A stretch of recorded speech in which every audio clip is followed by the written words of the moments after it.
மாண்புமிகு முதலமைச்சர் அவர்களுக்கு வணக்கம், மனமார்ந்த நன்றி. நீங்க சிஎம் ஆனதற்கு எனக்கு மனமார்ந்த நன்றி. நீங்க மேன்மேலும் மறுபடியும் வரணும், அதான் மக்களோட ஆசையும் கூட.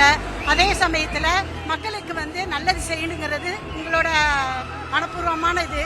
ஆனா அது மக்களும் ஏத்துக்கிறாங்க. ஆனா மாசத்துல ஒரு நாள் மக்கள் குறை தீர்க்கும் முகாம் அனைத்தும் போடணும். அதாவது நேரடியா முதலமைச்சரோட முகாமாக இருக்கணும். அப்பதான் வெளியே நடக்கிற என்ன ஒரு குற்றங்கிறத கண்டுபிடிக்கவும் முடியும், சொல்லவும் முடியும். அதனால மக்களுக்காக நீங்க வந்திருக்கீங்க, மக்களுக்கு நல்லதே செய்றீங்க. இந்த ஒரு வேண்டுதலை ஏத்துக்கிட்டு அவசியம் செய்யணும்.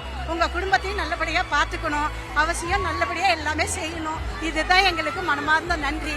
உங்களோட நான் ரசிகை கூட. என்னங்க, பெண்களுக்கு பாதுகாப்பு நல்லா செஞ்சுட்டு இருக்கீங்க. இருந்தாலும் அதாவது சில காவல்துறை ஐவர்கள் எல்லாத்தையும் நம்ம தப்பு சொல்ல முடியாது. இருந்தாலும் அவங்க கவனத்திற்கு அவசியம் கொண்டு போகணும். இது கொண்டு போனா மட்டும்தான் இதை நிறைவடைக்க முடியும். இதை சில பேர் செய்வாங்க, சில பேர் செய்ய மாட்டாங்க. அதை நம்ம யாரும் குறிப்பிட்டு சொல்ல முடியாது. இது மக்களோட குறைகள். அதனால நான் மக்கள்ல ஒருத்தரா இருந்து உங்கள்கிட்ட பேட்டி கொடுக்கறேன். அவசியம் பெண்களுக்கு பாதுகாப்பு வேணும், பாதுகாப்பு வேணும். இதுதான் நான் முன்வைக்கிறேன். இது என்ன நல்லபடியா நடக்கும். நீங்க எக்ஸ்ட்ரா நீங்களா சிஎம்மா இருப்பீங்க, அமையத்துக்கு கடவுளோட பிரார்த்தனை. நன்றி, வணக்கம். தளபதி விஜய் அவர்களுக்கு ரொம்ப வாழ்த்துக்கள். கிழக்கு தொகுதிக்கு திருச்சிக்கு எல்லாத்துக்கும் வாழ்த்து சொன்னதுக்கு நன்றி.